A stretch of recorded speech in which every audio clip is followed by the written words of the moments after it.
Ezer Kenegdo. A importante missão de uma submissão. Muito bem. Abra sua Bíblia no livro de Gênesis, capítulo 2, versículo 18. E depois nós vamos ler do versículo 21 ao 23. Gênesis capítulo 2, versículo 18.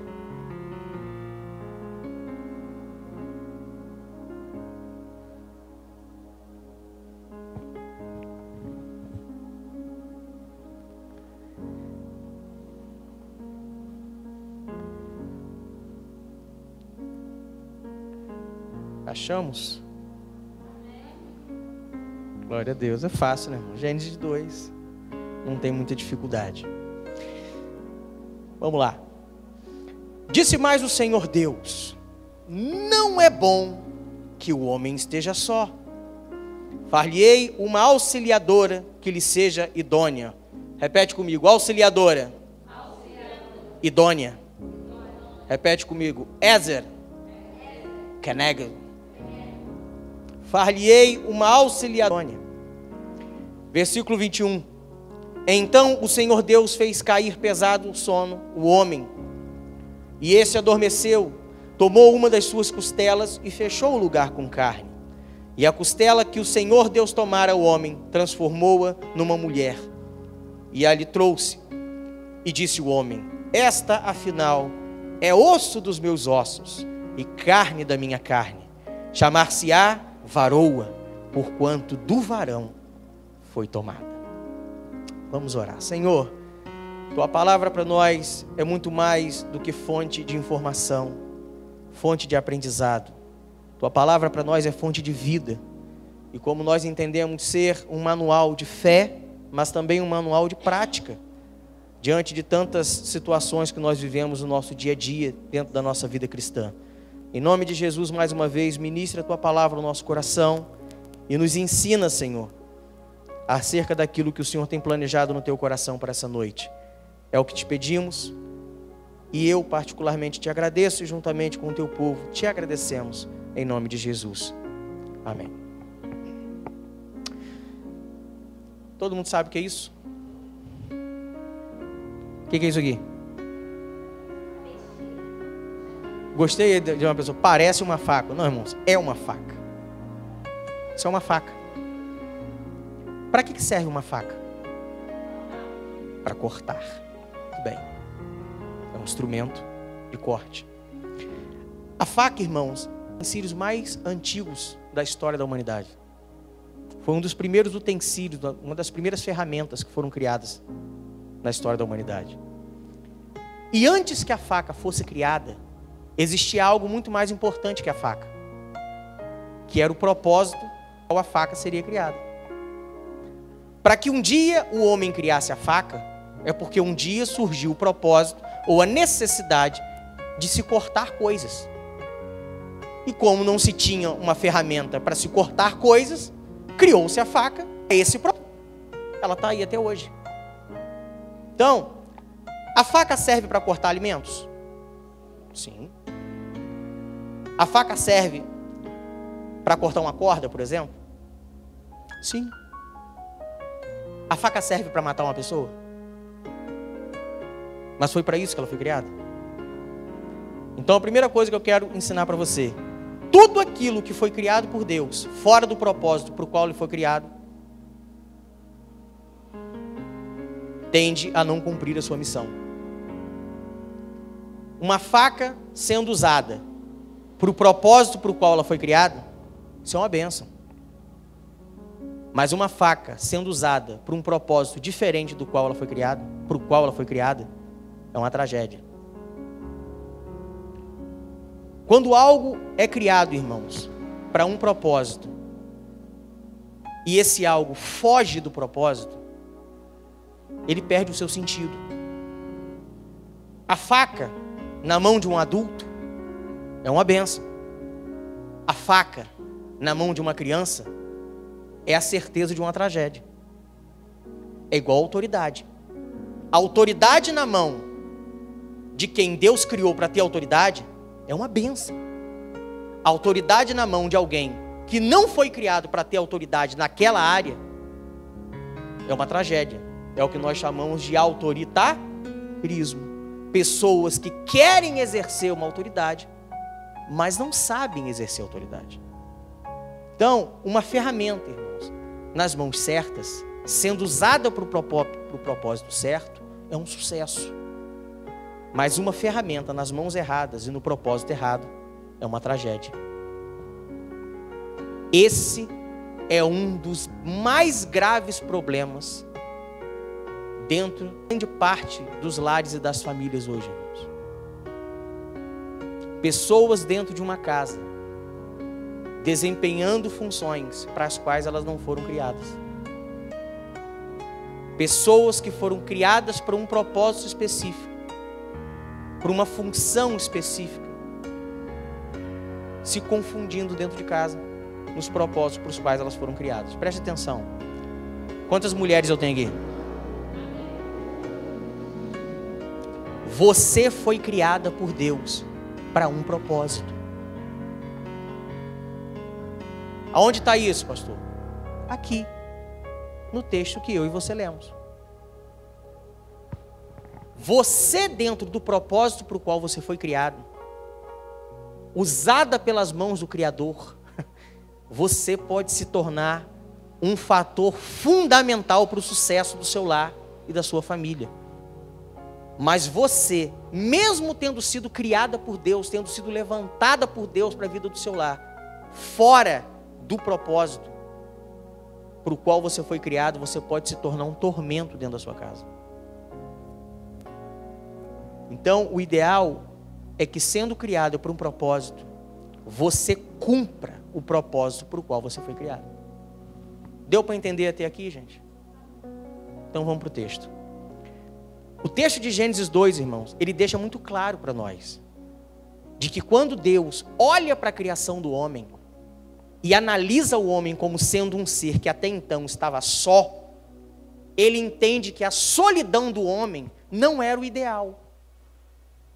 Só que quem está falando é Deus. Deus olhou para o homem e disse: não é bom que o homem esteja só. Então ele decide criar um par para o homem.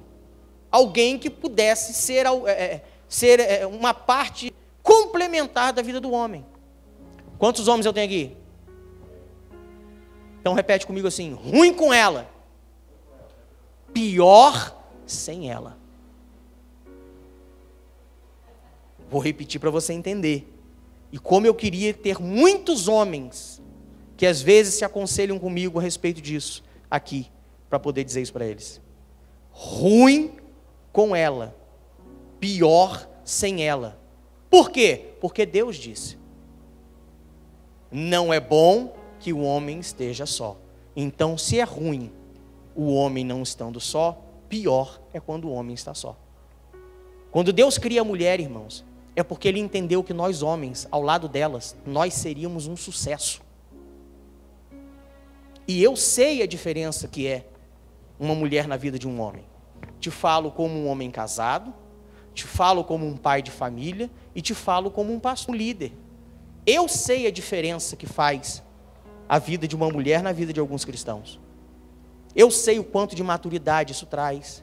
Eu sei o quanto de bom senso uma mulher traz para a vida de um homem, um senso de direção. A prova diz que normalmente os cabeçudos, quando perdem a esposa, aí quer se matar. Eu tenho um caso hoje aí que a gente está tratando, não é da igreja, mas é de fora da igreja, é ligado a uma pessoa da igreja, de um funcionário que foi abandonado pela esposa e depois que foi abandonado pela esposa se tornou mendigo, morador de rua. Se entregou à bebida de uma tal forma que cada dia está num lugar. Tem casa? Tem. Tinha emprego? Tinha. Tinha dinheiro? Tinha, mas perdeu tudo. Ele não sabe o que fazer. Por quê? Porque ele perdeu o senso de direção dele. Ele tinha alguém do lado dele, mas ele não soube cuidar. Porque ele achava que era ruim com ele, com esse alguém. Aí depois que perdeu esse alguém, ele descobriu que era bem pior sem esse alguém. Então, Deus entendeu, gente, que a gente como homem, ao lado de uma mulher, nós seríamos um sucesso, mas sozinhos nós estaríamos fadados ao fracasso. Porque homem sozinho só faz besteira. É mentira, irmãos? É verdade. É por isso, irmãos, que a mulher, ela não vem para a vida de um homem para disputar a autoridade. A mulher, ela vem para a vida do homem para complementar essa autoridade. Qual é o problema de muitas casas? Disputa de algo que não era para ser disputado, era só para ser complementado. A mulher, ela não vem para a nossa vida para tomar decisões no nosso lugar. A mulher, ela vem para a nossa vida para tornar a nossa toma de decisão algo mais racional, mais equilibrado, mais sábio. A Bíblia diz que na multidão de conselhos há sabedoria. E a multidão de conselhos dentro de um lar vem por parte das pessoas que Deus colocou ao seu lado para te aconselhar. É igual a vida de um líder. A gente toma decisões, a gente planeja tomar decisões. Mas aí a importância de um líder é aprender a ouvir conselhos de quem tem que ser ouvido. Porque um bom conselho faz toda a diferença. E eu louvo a Deus pelas pessoas que Deus levanta dentro dessa igreja para me aconselhar. Porque faz diferença. Gente, o homem tomar o lugar da mulher ou a mulher tomar o lugar do homem. Porque em ambas as situações a tendência natural dá errado. Porque o que Deus deu aos homens, Ele não deu a você, mulher. Mas em contrapartida, o que Deus deu a você, mulher, Ele não nos deu. Existe uma peça macho e existe uma peça fêmea. Quando as duas se juntam, elas se complementam. Até a eletricidade ensina isso pra gente. Tem tomada macho e tem tomada fêmea. Quando a tomada macho se une à tomada fêmea, a energia funciona. O problema é que muitos lares têm duas peças diferentes, mas querendo exercer a mesma função. Aí fica macho com macho, macho com macho, fêmea com fêmea, fêmea com fêmea, e não chega a lugar nenhum. Então, por isso, irmãos, muitos lares hoje sofrem. Por causa de dois seres que foram criados para propósitos específicos, e nós vamos falar muito sobre isso hoje. Dois seres que foram criados para dois propósitos específicos diferentes, e por não cumprirem cada um o seu propósito específico, acabam trazendo fracasso para um lar inteiro. Então, no caso da mulher especificamente, quando Deus decide criar a mulher, Ele entende que não podia ser qualquer mulher. Por isso Deus é específico. Deus olha para o homem e fala, não é bom que o homem esteja só. Da mesma forma que não é bom se o cachorro estiver só. Da mesma forma que o cavalo não podia ficar só. Então o cavalo não podia ficar só, cria uma égua. O cachorro não podia ficar só, cria uma cachorra. O homem não pode ficar só, vou criar uma mulher. Qualquer mulher? Não pode ser qualquer mulher. Eu não vou fazer simplesmente um ser humano do sexo feminino. Eu preciso fazer para ele uma Ezer Kenegdo. Eu preciso fazer para ele uma ajudadora idônea. O que é ser idônea? Idônea, irmãos, significa aquela que se adequa. Aquela que serve perfeitamente para o propósito ao qual aquilo se refere. É como se fosse uma peça exata que vai se encaixar exatamente naquele lugar para o qual ela foi criada. É isso que é ser idôneo.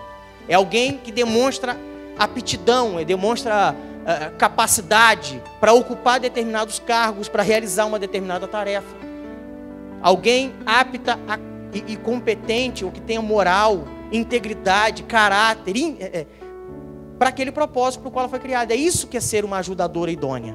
Far-lhe-ei uma ajudadora que seja exatamente aquilo que ele precisa, para que o propósito para o qual eu vou criá-la se cumpra. Você que é jovem solteiro, hoje muitos homens não veem seu casamento dando certo, porque na hora de casar, eles não procuram para casar um tipo de mulher que Deus planejava para eles. Uma ajudadora idônea. Se todo homem, antes de casar, procurasse uma ajudadora idônea, dificilmente o casamento daria errado. Mas o que a maioria dos homens hoje em dia tem procurado? Eles procuram mulheres com outras características que em nada revelam a idoneidade da mulher. Preste atenção, ô camarada, cabeção. A idoneidade de uma mulher não está na formosura do corpo dela, não. A idoneidade de uma mulher não está no fato dela ser loira, dela ser morena, dela ser cabelo comprido, dela ter cabelo curto, ou dela ter olho verde, ou dela ter olho castanho. Isso aí é um detalhe. A idoneidade de uma mulher não está na raça, não está na cor dela, não está no status social dela. A idoneidade de uma mulher está no caráter. Quando você for escolher uma mulher para você casar, não olhe o corpo. Ainda que isso seja importante, mas é um detalhe. Não olhe somente a beleza, não olhe o que você gosta nela. Esse é o problema do ser humano. Escolher pessoas para passar a vida inteira do lado dele ou dela, vendo na pessoa aquilo que ele quer. Se a gente aprendesse a ver na outra pessoa aquilo que Deus quer, os resultados seriam melhores. Então, para você que é solteiro e um dia quer casar, que eu acredito que você queira casar, antes de você casar, se preocupe em conhecer a pessoa com quem você vai casar. O problema não está no casamento. O problema está em com quem você vai casar. Porque depois que casa, biblicamente falando, é mais complicado correr atrás do prejuízo. Então a hora de pensar é antes. Depois, e agora? E agora você vai ouvir do seu pastor o mesmo conselho que eu dou para muitos. Senta no meio-fio e chora. Já aprendeu a jejuar? Não, então aprenda, jejue, ore, busque, porque é a única forma que você tem de correr atrás do seu prejuízo. Não, vou separar, não é solução não. Não é solução. Você vai arrumar um problema pior ainda. Então, você que já é casado, adquira essa prática de orar pela sua esposa. Para quê? Para que ela desenvolva mais as características necessárias para que ela seja uma Ezer Kenegdo na sua vida. Quem precisa de uma Ezer Kenegdo, quem precisa de uma ajudadora idônea, não são elas. Somos nós. Então, quanto mais eu oro por ela, melhor para mim. Não é melhor para ela só. É melhor para mim. Ter uma mulher sábia do meu lado é vantagem para mim. Ter uma mulher fiel, íntegra, é vantagem para mim. Ter uma mulher com uma vida em Deus santa, uma mulher consagrada no altar, é melhor para mim. É para ela também? É para ela também. Então, aprenda a orar pela sua esposa, aprenda a valorizar essas características que ela já tem e que tantas mulheres não têm. Tantos casamentos hoje, se tivessem a mulher que nós temos, estariam salvos. Porque o que tem de casamento hoje, indo pelo ralo, por causa de mulher tola, que literalmente destrói o lar que muitas vezes sequer construiu. Irmãos, uma mulher ela tem a capacidade de fazer o homem prosperar 10 vezes mais, mas ela também tem a capacidade de afundar o cara e tirar o cara do zero por menos 10. Eu conheço casamentos onde os dois se casaram e não tinham nada, e depois de alguns anos de casamento construíram casa, construíram família, construíram um patrimônio, construíram empresa. E eu conheço casamentos que o cara tinha já uma certa estabilidade e depois que casou perdeu tudo. E quando você vai olhar para o fator fundamental, foi isso, foi a falta de uma Ezer Kenegdo do lado. Então, aprenda a valorizar essas características que existem na sua esposa, que Deus te presenteou com elas. Porque o que tem de homem burro, gente, não tem outra palavra não. O que tem de homem burro, com Ezer Kenegdo dentro de casa, do lado dele, quebrando a cara porque quer. Mulheres solteiras, amém. Aproveite essas 4 semanas que vão vir pela frente para você descobrir em Deus o que Deus espera de você. Se você está esperando um dia casar para poder encontrar no outro o que você gosta, eu acho bom você parar um pouco e esquecer um pouquinho de casamento. A gente não encontra no outro aquilo que a gente gosta. A gente precisa encontrar no outro aquilo que Deus gosta. Porque Deus conhece as nossas necessidades melhor do que a gente. Essa história de gente que casa para ser feliz. Se você quer casar para ser feliz, sai fora. Case para fazer o outro feliz. E peça a Deus que você case com uma pessoa da mesma forma, na intenção de te fazer feliz.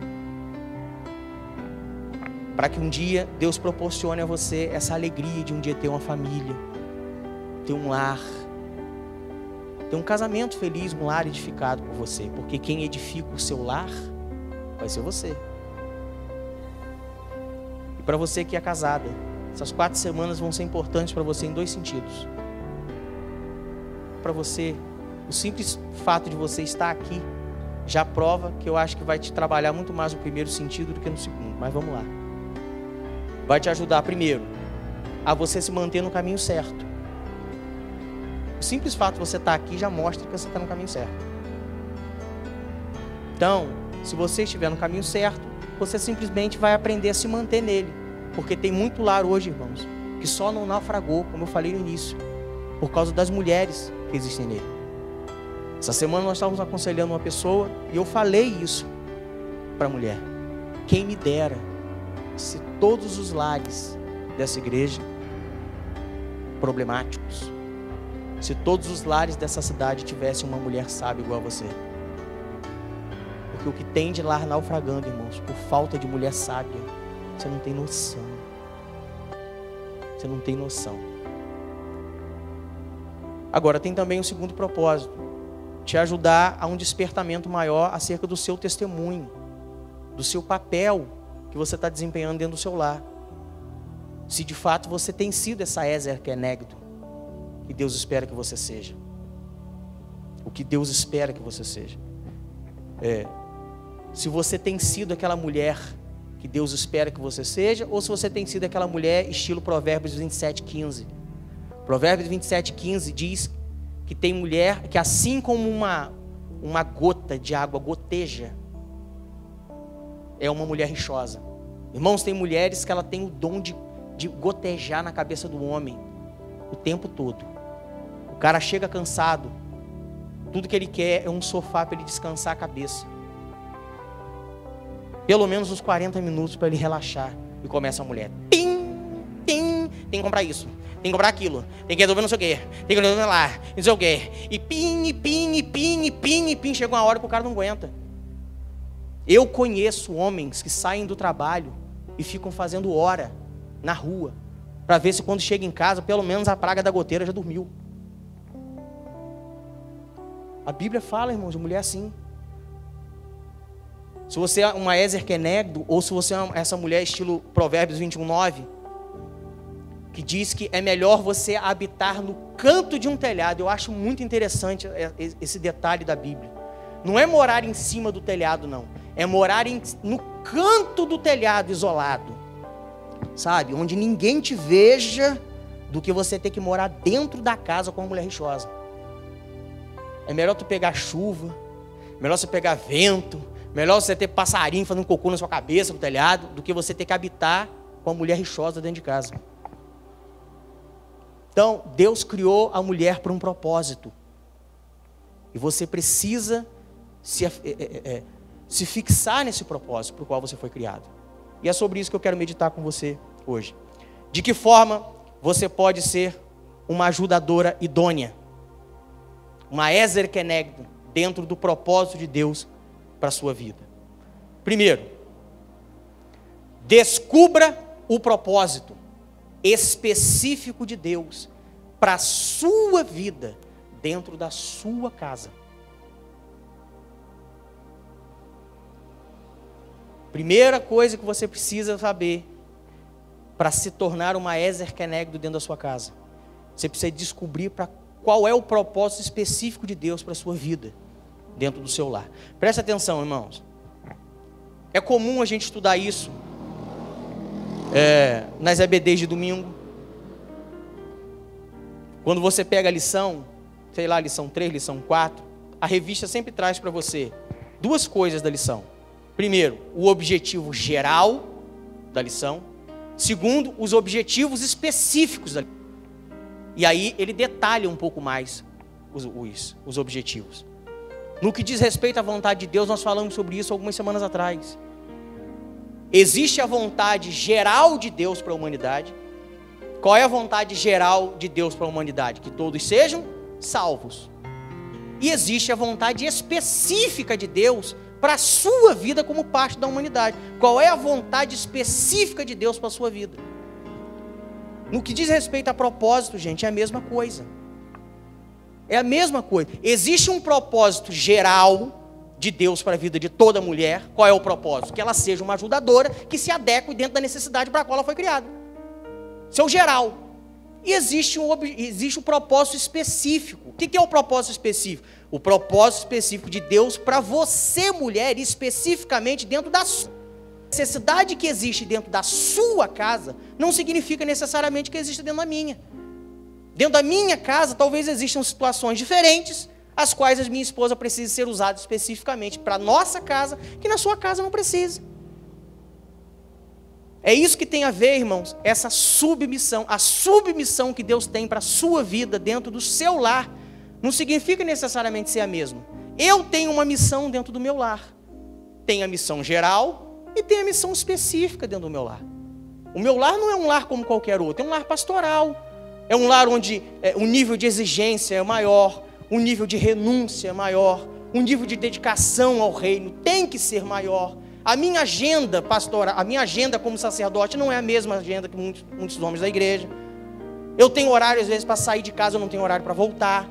Eu não tenho horário para nada, eu não tenho sábado, eu não tenho domingo, eu não tenho segunda, eu não tenho terça. Às vezes eu brinco com alguns irmãos, que às vezes alguns irmãos querem falar, não, vou fazer um churrasco, pastor, vamos lá com a gente. Nem sempre eu consigo estar, porque quando todo mundo está trabalhando, é o tempo em que às vezes eu tento descansar. E quando está todo mundo descansando, são os dias em que eu mais trabalho. Então as necessidades dentro do meu lar, e as necessidades específicas que Deus tem para a vida da minha esposa é diferente de outras esposas. Para você passa em branco. Mas possivelmente existem coisas dentro do seu lar que no meu não precisa. Então essa submissão específica para cada lar, você precisa saber qual é o propósito de Deus para você. Vou te dar alguns exemplos. Administração financeira. Tem lares que o homem administra bem as finanças. Tem outros que se a mulher não ajudá-lo a administrar, a coisa não anda. Você precisa descobrir se de repente essa falta não vou de usar nem o termo de capacidade, essa, não digo ausência, eu queria achar a palavra melhor, essa deficiência na área da administração financeira do seu marido, se não é uma oportunidade que Deus te deu para complementar a administração dele. Aconselhamento nas decisões. Tem homens que têm assim um potencial tremendo de tomar decisões, e a decisão que ele toma é a decisão certa, dificilmente ele precisa de conselho. Não estou dizendo que não precisa, dificilmente precisa, mas é sempre bom ter umzinho. Já tem homens que na hora de tomar decisão só faz besteira. Será que essa deficiência na sabedoria de tomar decisões não é oportunidade de Deus usar você para complementar a sabedoria dele? Isso é propósito específico. Sabedoria no pacificar, a mansidão para pacificar, mulher que sabe falar no momento certo, a palavra certa, jeito certo. Provérbios 15:1 diz que a resposta branda desvia o furor, mas a palavra dura suscita a ira. Você pode ter a oportunidade de falar, mas se você falar na hora errada, do jeito errado e a coisa errada, você pode piorar o problema. Até para discípulos isso é importante. Nós tínhamos muito essa prática com o nosso líder, com o meu pastor. A gente tinha que saber a hora de falar com o meu pastor, tinha que saber o que falar, porque eu vi muita gente resolver problema por falar coisa na hora certa, mas eu também vi gente piorar o problema por falar na hora errada. E quando terminava a reunião, a gente ficava, para que você falou? Por que você falou desse jeito? Não tinha que ter falado, mas já era, já tinha falado e a decisão já tinha tomado e agora não. E quando você ia tentar voltar no assunto, não, a gente queria, olha, a gente teve uma ideia, a gente podia fazer assim. Por que você não pensou nisso antes de eu resolver? Agora eu já resolvi. E está resolvido. Esse dom que a mulher tem, às vezes, de disciplinar a casa, de organizar a casa. Porque, irmãos, tem homens que parecem um furacão. O El Ninho. Ele chega dentro de casa, é casaco para um lado, é camisa para o outro, é sapato, é meia pendurada na cozinha. É uma doideira. A mulher passa o dia todo arrumando a casa. Aí depois vem a pobre coitada, igual uma colhedora de trigo, catando as coisas para juntar tudo. De repente, Deus quer usar você para organizar. Porque, gente, um homem que não consegue organizar nem as próprias roupas, você acha que ele vai conseguir organizar a própria vida sozinho? Não é bom que o homem esteja só. De repente, um propósito específico de Deus para a sua vida é de você ser um pilar e uma referência cristã dentro do seu lar. Eu vim no carro falando sobre isso com a minha esposa. Tem mulheres hoje dentro de casa, irmãos, que esperam que o marido se converta, quem precisa se converter é ela. Ela quer mostrar coisas de Deus para o cara que ele não consegue nem ver nela. Ela quer ensinar o marido a priorizar Deus quando nem ela prioriza. Esse pilar de referencial dentro da sua casa é um propósito específico para você. Ser esse ponto de apoio nos momentos difíceis de uma crise sacerdotal. Porque tem pessoas, irmãos, que acham que porque o cara é pastor, o cara não pode viver crise. E é por isso que muitos pastores têm entrado por rota de depressão. Por ficar prendendo coisas que estão vivendo dentro do seu interior, para não transparecer para as pessoas que ele está sendo, de repente, fraco, ou que está passando por dificuldade. Eu sempre falo isso, tanto pastor quanto pai de família. Ninguém é super-homem. Super-homem é o único cara que veste a cueca por cima da calça. Se você não veste a cueca por cima da calça, você não é super-homem. Então tem pessoas que acham que o sacerdote não vive crise. É lógico, a tendência de um sacerdote viver crise é menor. Porque afinal de contas ele é a liderança da casa. Se ele toda hora for um desequilibrado emocional, mas existe um momento, e é um momento de você, como uma Ezer Kenegdo, estar no momento certo, para poder consolar, para poder confortar, para poder abraçar, para poder enxugar a lágrima, e dizer, não fica assim não, cara, vai dar certo, vamos romper, nós chegamos até aqui, vai passar. Qual é o propósito específico de Deus em ter plantado você dentro dessa casa especificamente? Qualquer uma de vocês poderia ter casado comigo. Podia. Ah, pastor, uma senhora lá do Rio, a gente aqui em Manhuaçu, irmãos, minha esposa era nascida e criada no Rio de Janeiro, capital mesmo. O que é que fez com que Deus não deixasse que eu casasse com você, mas fez com que você casasse com o homem com quem você casou? Tem um propósito nisso, Tem que ter, gente. Possivelmente o que falta no seu marido é o que sobra em você. Você nunca parou para pensar, não? Você já notou, administração financeira. Deus normalmente coloca uma mulher controlada do lado de um marido gastão. Será que é à toa isso? É só para ter conflito? Você gasta demais, você gasta de menos, você gasta demais, você gasta de menos. Não, era só para poder quem gasta de menos ensinar o que gasta demais a não gastar. Ou para o que gasta demais a ensinar o outro a não ser pão duro. Tem que ter um equilíbrio, gente. Sabedoria no aconselhar. Deus normalmente coloca uma mulher sábia do lado de um marido que não pensa na hora de decidir. É quando surgem aquelas frases que o homem deveria ouvir e muitos não ouvem. Pensa bem. Você já orou? Por que você não para um pouquinho, pensa, esfria a cabeça, analisa primeiro? Para que decidir hoje? Espera passar sábado, espera passar domingo, segunda-feira você resolve isso.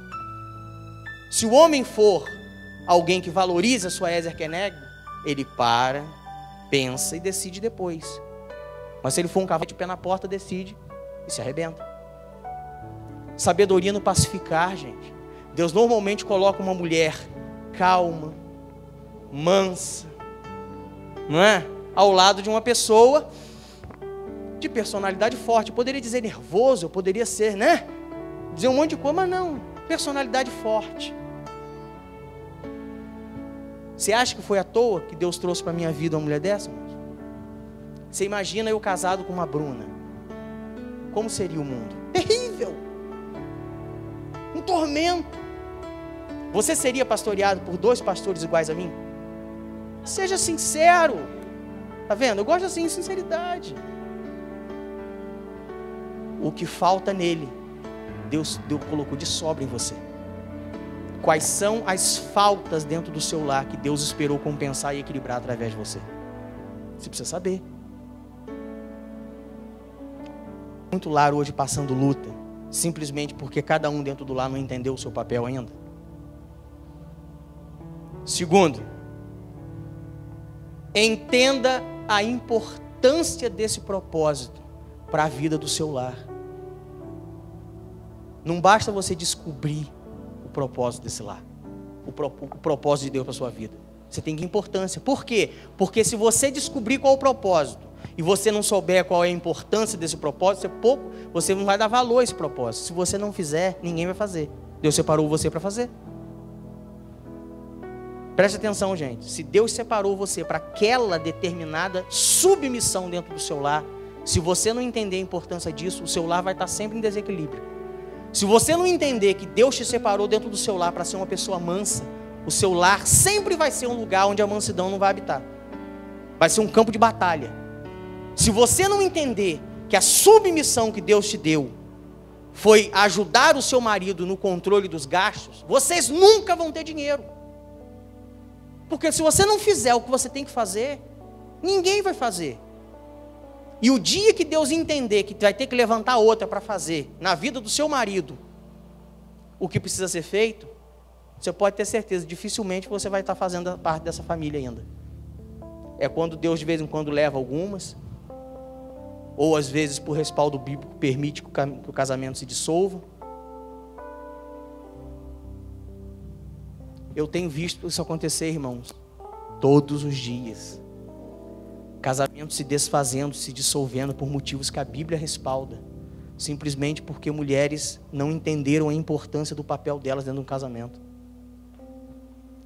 Então, é por isso que é importante você ter uma vida de consagração a Deus. É importante você ter uma vida de intimidade com Deus, de forma que Deus te capacite cada vez mais, minha filha, a cumprir o papel para o qual você tem que cumprir. Você sabe a dificuldade que é, muitas vezes, lidar com seu marido, lidar com seu pai, lidar com o sacerdote da sua casa. Tem coisas que a gente só resolve com isso aqui no chão, ó. Se você não aprender a ralar isso aqui no chão, você não vai ver o seu lar crescer nunca. Sejam mais intercessoras dentro do lar de vocês. Por ano. Poderia falar por mês, mas vou falar por ano. Quantas vezes por ano você ora pela vida do seu pai, você que é mulher solteira? Quantas vezes você já tirou assim um mês, uma semana para jejuar pela vida do seu pai? Quantas vezes você já orou pela vida do seu marido? Quantas vezes você já jejuou pela vida do seu marido? Orem pelo agir de Deus dentro do seu lar. Senhor, eu preciso que o Senhor manifeste isso dentro da minha casa. Me usa para isso, se o Senhor quiser. Mas se não precisar de mim, mas que o Senhor faça isso acontecer. Se Deus escolheu você, minha filha, como canal do fluir dele para sua casa, aprenda isso. Canal entupido só entulha lixo. Tem um monte de mulher que tinha tudo para ser um canal do fluir de Deus. Parece um cano entupido, se você soprar não passa nem ar. Que dirá unção. Vaso rachado não serve para botar azeite não, gente. Não guarda azeite. Essa história de que, porque o meu marido, eu já escutei isso algumas vezes, de mulher falando, porque o meu marido me faz perder tudo que eu ganhei no culto. A culpa é sua. Você que é um vaso rachado, que recebe o que recebe num culto e já vai vazando na saída. Tem gente que perde na porta da igreja. Pastor, você não conhece aquele demônio? Tem chifre? Tem rabo? Mora no inferno? Porque no dia que você casou não era demônio. Ninguém viu um capeta no altar falando, eu te aceito. Vaso rachado. Quem aprende a reter a bênção, gente, administra ela bem e abençoa os outros. Terceiro, seja uma ferramenta ativa dentro desse propósito, para o sustento e para o sucesso do seu lar. Para que serve isso, irmãos? Isso sozinho? Faca em cima da cadeira não corta sozinho. É uma ferramenta muito útil, mas se não for usada, não vale de nada. É igual você. Você pode ter unção para botar pelo ouvido. Deus pode apostar em você todas as fichas, mas se você não tomar posse da sua posição dentro de casa, a coisa não vai funcionar. A ferramenta ela só tem valor quando ela é usada, gente. Quando ela é ativada para algum determinado objetivo. Não adianta você saber a sua importância na submissão se você nunca assumi-la. Tem mulheres que são omissas dentro de casa e acham que com a omissão estão se isentando do risco de ver da responsabilidade de ver um lar afundar. Omissão é crime, sabia? Omissão de cadáver é crime, omissão de informação é crime, omissão de socorro é crime. Não é se omitindo que a gente se desfaz de responsabilidades. Pelo contrário, é fazendo o seu papel. Eu acho que você deveria fazer isso, mas não vou fazer. Tudo bem. Até logo. Acabou. Eu tinha um amigo, minha esposa conheceu ele. Eu tinha um amigo nas minhas épocas de banco. E ele era um dos melhores, irmãos, para não dizer o melhor operador financeiro que tinha no banco. O cara batia metas, assim, tipo assim, a meta era 120 mil de financiamento. Ele batia 400, 500 brincando. Era o melhor vendedor da loja. Ganhava 3 vezes mais que eu. Eu não era casado com minha esposa ainda, era solteiro. Ganhava 3 vezes mais que eu. Aí eu lembro uma vez que eu precisei sair mais cedo do banco para resolver umas documentações de um terreno que eu estava comprando. Eu tinha comprado um terreno num bairro próximo e já estava praticamente com tudo pronto para começar a construir. Conhecia um pedreiro amigo meu que ia me ajudar na mão de obra. Eu saía do banco, ia para o seminário, saía do seminário, ia para casa para passar a madrugada amarrando radier. Eu não sei qual é o nome que leva aqui. Radier é aquela tela de vergalhão que a gente faz para poder botar na sapata. Eu passava a madrugada inteira amarrando aquilo. Chegava no outro dia no banco de terno e gravata, de ferrugem. Ficava amarrando ferragem em casa, porque eu não tinha ninguém para fazer. O serviço de ajudante eu fazia. Aí eu lembro quando eu precisei sair do banco, mais cedo para resolver algumas documentações. Aí eu falei, fulano, você segura para mim aqui o atendimento, que eu vou precisar sair mais cedo, porque eu tenho que resolver um negócio no cartório.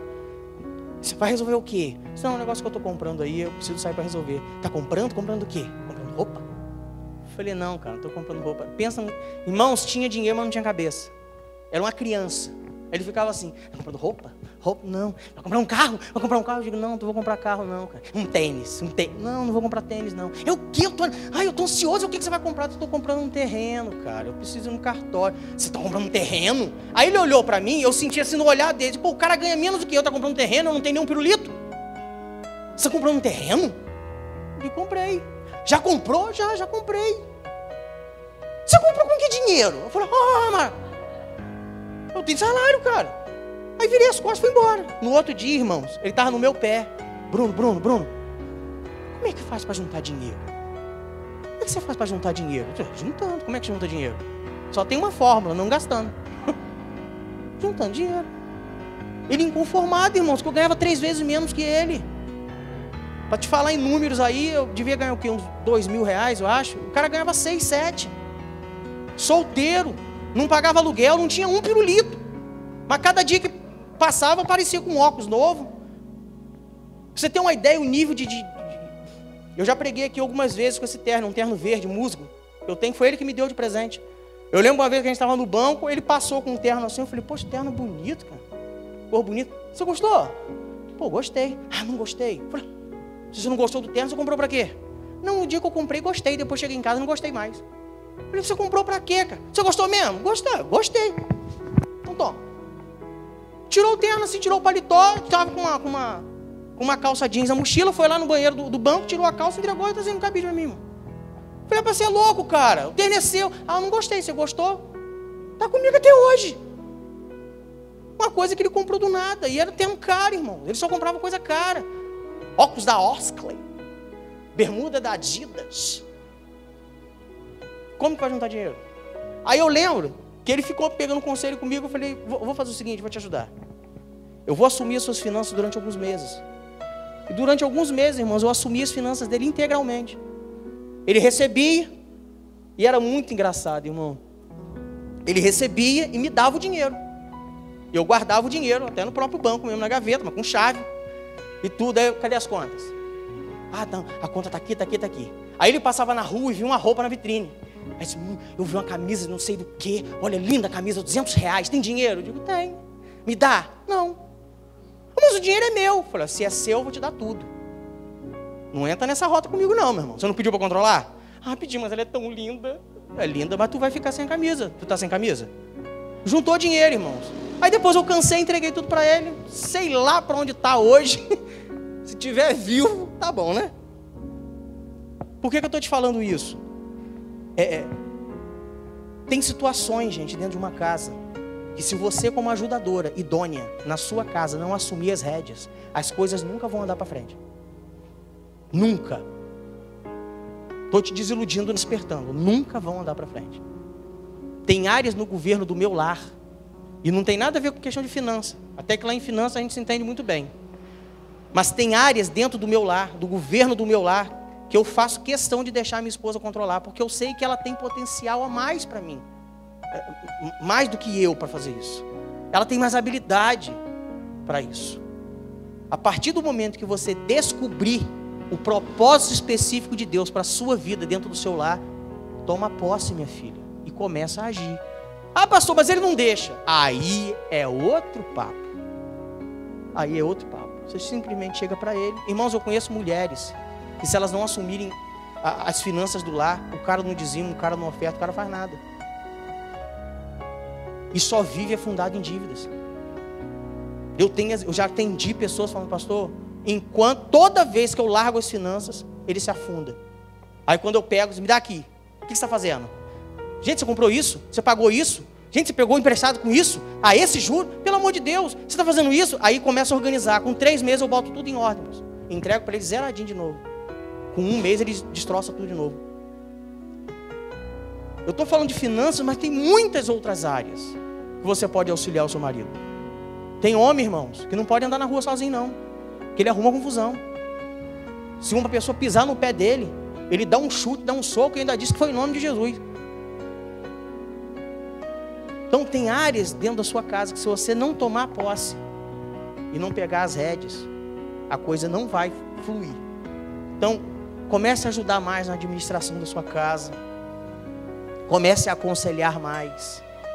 Ah, mas ele não ouve conselho. O problema é dele. Mas faça o seu papel. Aconselhe. Você vai viver a experiência de Pilatos. Você não vai... Comece a pacificar mais os conflitos do que incendiá-los. Preste atenção nisso aqui. Tem muita tragédia dentro de lar que acontece por falta de mulher tola, por falta de mulher sábia. Você como mulher tem muito mais condições de encerrar um conflito, uma discussão, do que o homem.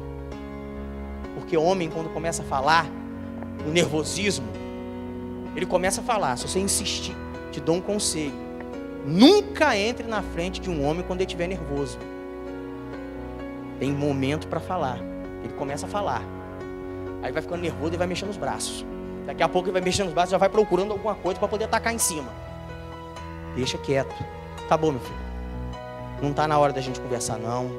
Vai lá, vai assistir seu repórter, vai tomar um banho. Quer um leite quente? Quer alguma coisa? Deixa se acalmar. Depois você ora e o Espírito Santo vai te dar o momento certo para você falar. Porque tem mulher, irmãos, que ela tem um dom de só falar em hora errada. Se você entende que a educação dos seus filhos dentro de casa está muito mais segura nas suas mãos do que nas mãos do seu marido, assume esse negócio antes que seja tarde demais. Se você entende que o seu papel de intercessora na vida do seu lar está nas suas mãos, interceda pela vida do seu lar. Ore pela vida do seu lar.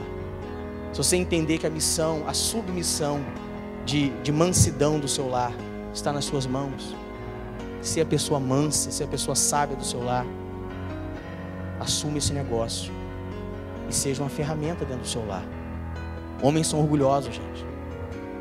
Homens são orgulhosos, mas nada resiste à oração de uma Ezer Kenegdo. Nada. Então fala comigo. Descubra o propósito. Entenda o propósito. Pratique o propósito. Deus te criou para um propósito. Você, no propósito para o qual Deus criou, você é um sucesso. Mas fora do propósito, você, ao invés de ser uma ferramenta, você é uma arma para destruir o seu próprio lar. Amém?